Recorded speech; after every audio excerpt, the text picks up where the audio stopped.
We just had a reading out there, and I told her that I felt we were going to find a lot of familial spirits here. Her dad came through, and her son came through that had passed, and he was telling me about his son.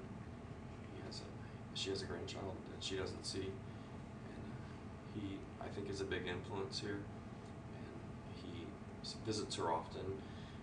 She was telling me about driving and going to Columbus. Sorry, I'm kind of choked up, but we had some moments out there, and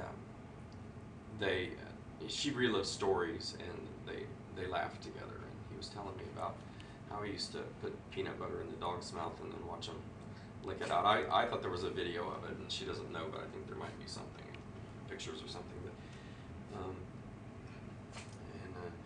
Dad, he made some apologies for some of the things he had done, and gave her some messages in that area.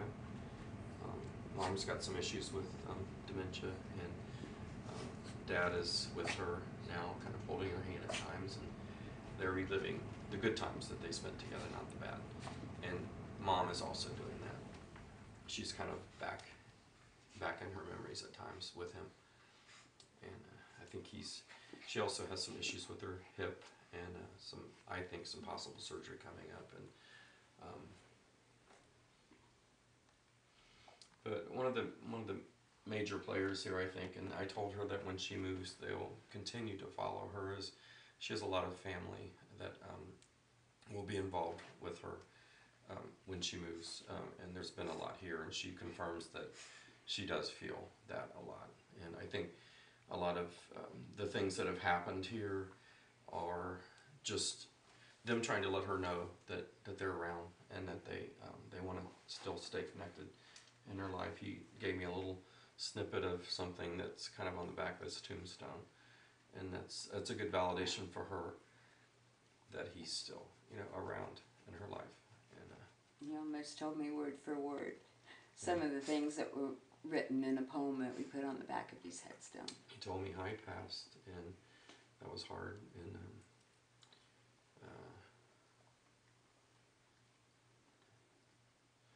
so.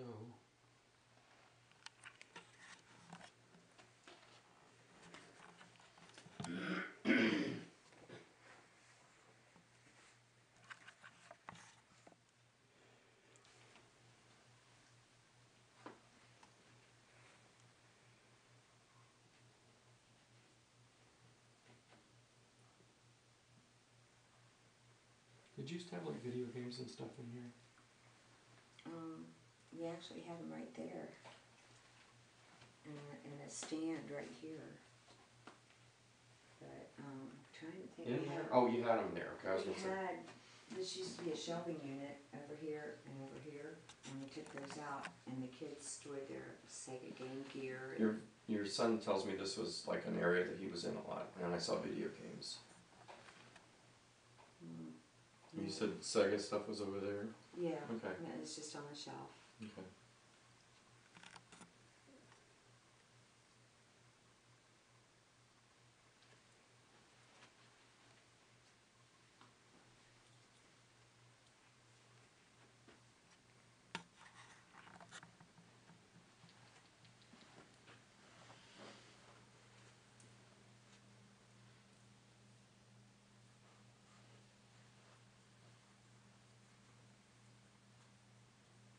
How old were your kids when you moved here? Oh Lord, well, think back 19 years, so, which like is... preteen? Yeah, going right into their teens, the fun ages. So this house had more room for like sleepovers and stuff. It feels like we can't have a sleepover because our old house was too small, but this house was, I've seen like a lot of kids in sleeping bags here and stuff. Yeah. Okay. So this house was a change for that? Yes. Okay. Now I just got your daughter and him. Is there another child? Yes.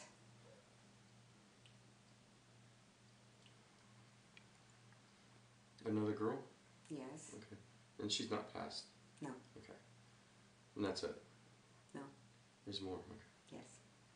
Was there a big age difference between them? The other kids? How many other kids do you have? Well, I've got 2 stepdaughters. And there was, I'm trying to think, maybe there's 4 or 5 years between them. But he has one blood sister? No, they're not blood. The sisters are stepsisters. Okay. Hmm.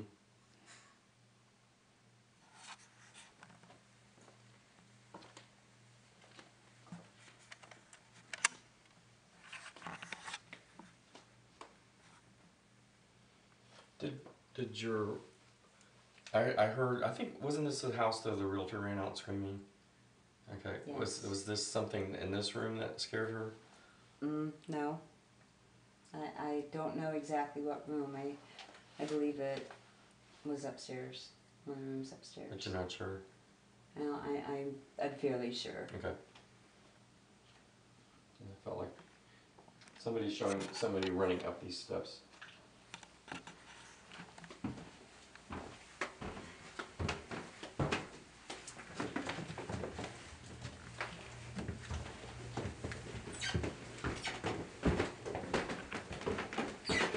Older son said to, when they're going through the packing process, that there's some items that he wants sent to his son, and he wants her to continue sending, or to send pictures and some writing and things about his life, until so he knows a little bit more about him, because he doesn't really know much about him.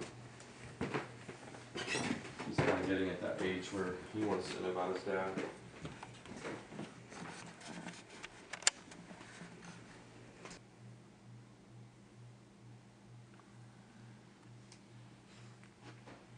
I'm not feeling anything extremely negative or scary in this house, I think.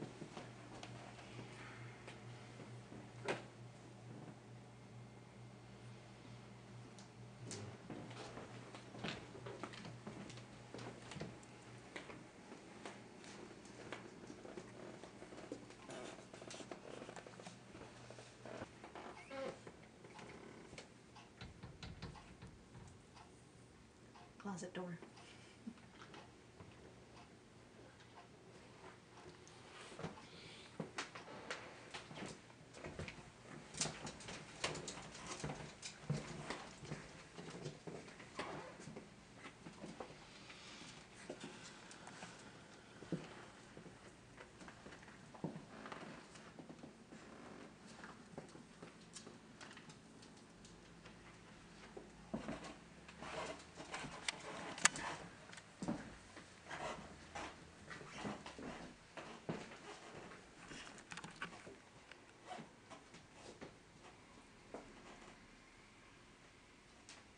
Was this your son's room? No.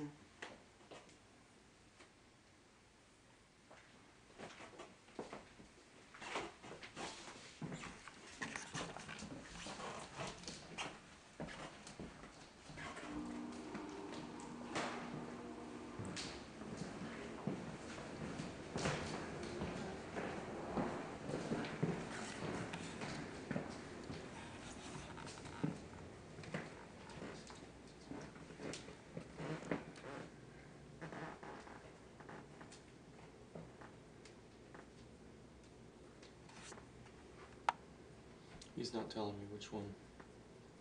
He didn't have a room here. That's why I thought one of these must be his, and it just didn't feel like it. He wasn't saying. He didn't have a room here. Okay. He was a couch baby. Downstairs? Yeah. Okay. That's what he was showing me, but I thought that's weird. So I thought, well, maybe he spent a lot of time there. But yeah, I'm like, which one's your room? So, okay.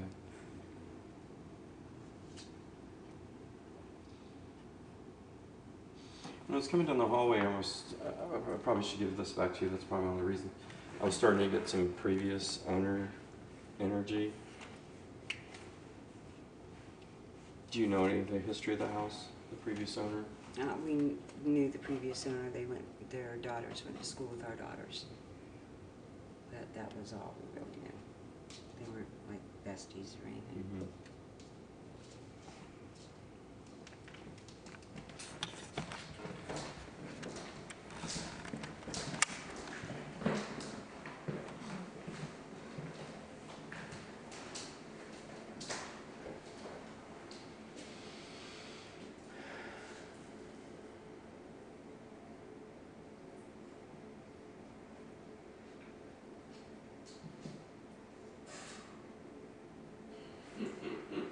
Did you hear that?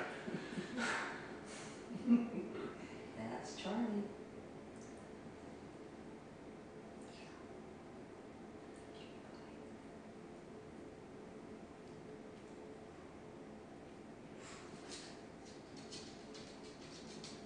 The previous owner, were they original then, or was there one before I them? believe there was one before them. That's what I'm getting an older man, like 60s, in his mid to late 60s. When I came down the hall, he felt a little, I guess an ownership here, like it was, he feels like almost military-like, he feels kind of in charge, large and in charge. Feels like his wife was more, very timid, very quiet person.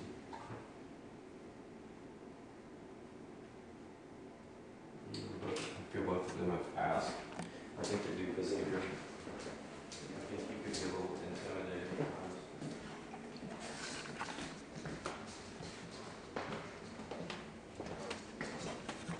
I get him walking up and down this hallway.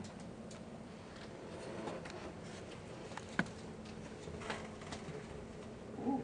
Yeah.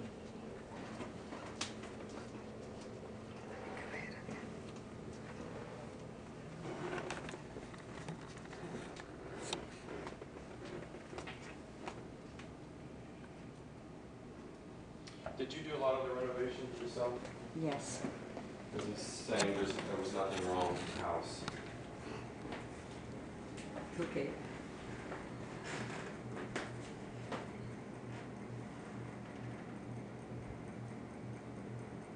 So in his day, it probably looked pretty original. The people that you bought it from, they didn't do a lot. You did They most. did. Okay. They did a lot too. They did the majority. Okay. I sort of helped it along, my own taste.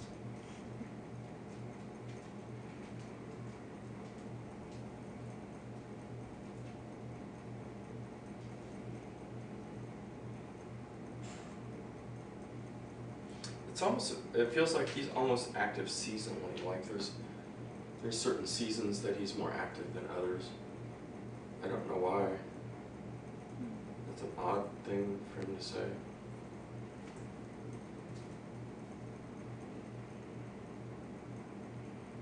You did just go, didn't you?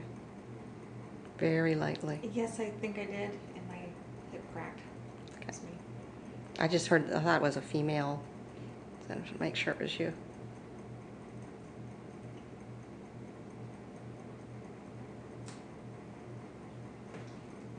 I'm asking him to step up and say his name for us, so hopefully you'll hear something new.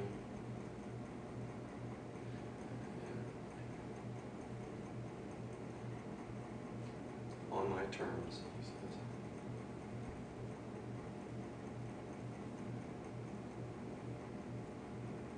That fan is creating a lot of noise.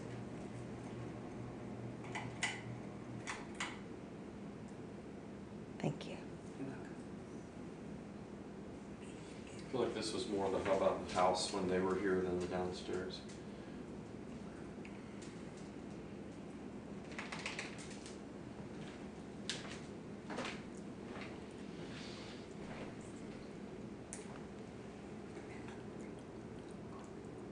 Yes.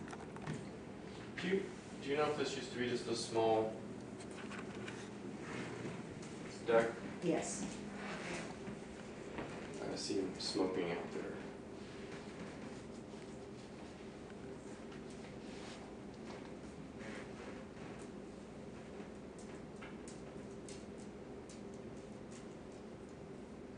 His wife feels very, like I said, very timid, very depressed, and I feel like she stayed in her room a lot.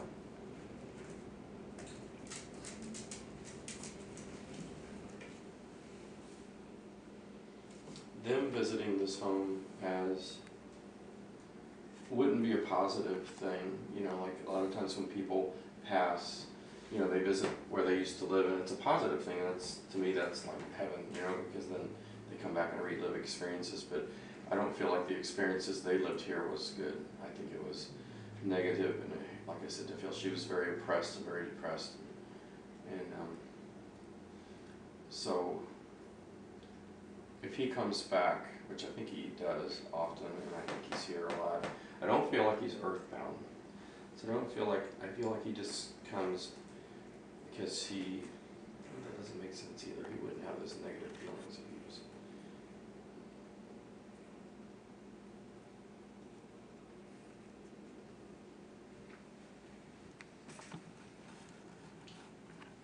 No, I take that back.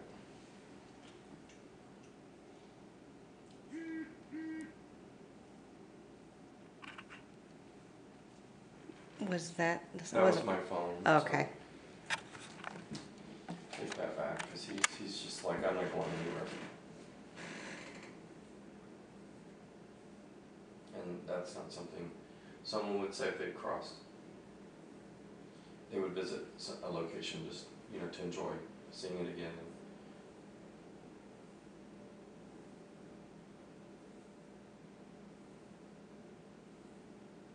Do you know his name? You can find it on tax records. Check. I'm gonna check with my neighbor too.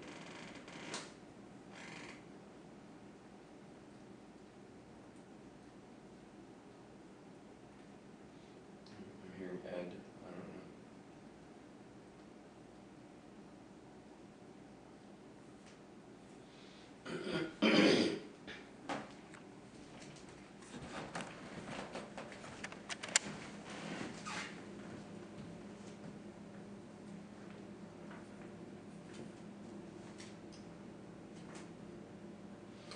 That's about it, I think.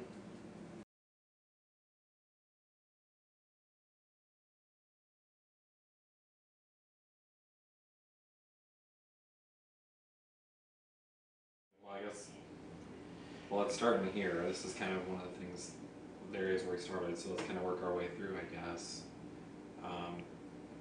We both felt the tightness and the heaviness in here. I'm curious, I felt like there was heart troubles or something respiratory going on, and it got worse as I get over in that area.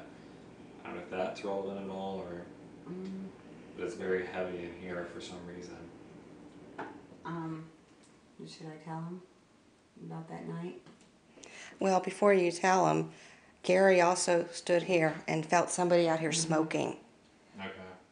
and felt a male presence in this room. Okay. And I'd said male as well in this room, so. I was here. I got a hold of Marcia as soon as I calmed down, but I was downstairs. I was wrapping presents. It was one of my grandkids' birthdays. I can't remember exactly what time of year. But I was downstairs. I had just gotten home and I was wrapping gifts, and I heard pacing back and forth, back and forth, back and forth. And I yelled up. Nobody answered. And I came up and I looked around. All the way here. I came up and I looked around, didn't see anything, and I went back down, pacing back and forth, back and forth. It scared me. I grabbed my dog, I jumped in my car, I backed out of the garage, I called the police, and I parked out on the street. They came in, guns drawn, searched my whole house, and then laughed at me. Because I guess I look like a crazy old bird, but it scared me enough to where it ran me out of the house. Sure. And Yeah, we picked up. There was a That's the running up the stairs that you picked up on. very nervous energy bouncing around. Yeah, definitely. Wholeheartedly. There's a lot. Like it's almost like coming, like bouncing off the walls. Is how I described it. Like there's just this nervous, like chaos almost. I don't know how to describe it even, but it's a very nervous energy. Like when I like came, the pacing, like you're mentioning. when I came home yesterday, I hadn't been here in 3 weeks, but I know I do the same ritual every time I leave when it comes to turn on lights, turn off lights, opening doors, closing doors. I always close all the bedroom doors. I always leave my bathroom door here open. And I always close the bathroom doors downstairs and that little room. I always close that door. And I came home Thursday. My bathroom door was closed so tight I had to push against it to get it open. Oh wow. And the downstairs door was open into that little room. And down the hallway, master bedroom. I almost broke into tears when I walked in just because of the sadness. I mean, I could hear it. I could see the bed, and the woman was sitting there, just hands balled, crying and bawling. I mean, she's just. When I had my back to the Chills. bathroom, did you find out about your son in the middle of the night? Was there bad news there in that room for you? Okay, because I saw you crying as well. He came to me after he died and he told me he was okay, and he was with some girl named Mandy that committed suicide a few days after he died. And he was happy. And I told him, I said, sit on the bed next to me and stay. And he sat down on the bed, and that's when my eyes opened like that. Yeah. I mean, it's just. But he told me he was okay, he was happy. John doesn't know that your son I passed. didn't know that. Oh, I'm sorry. I'm sorry. No, it's okay. I mean, But John did say it was like a loss of a child he felt in that room. so. That explains it. So that's validation for you, Gina. I couldn't come out of that bedroom for days. And just buried myself in my bed. I'd look out the window, just hoping he'd just walk across the backyard or something, I could see him. But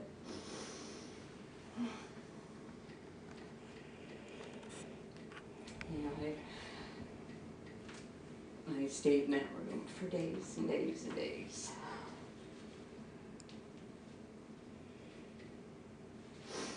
That was my solace, is being in my bed and burying my face in my pillow and crying. Yeah. Maybe that's some of the energy I saw with the depressed staying in the room.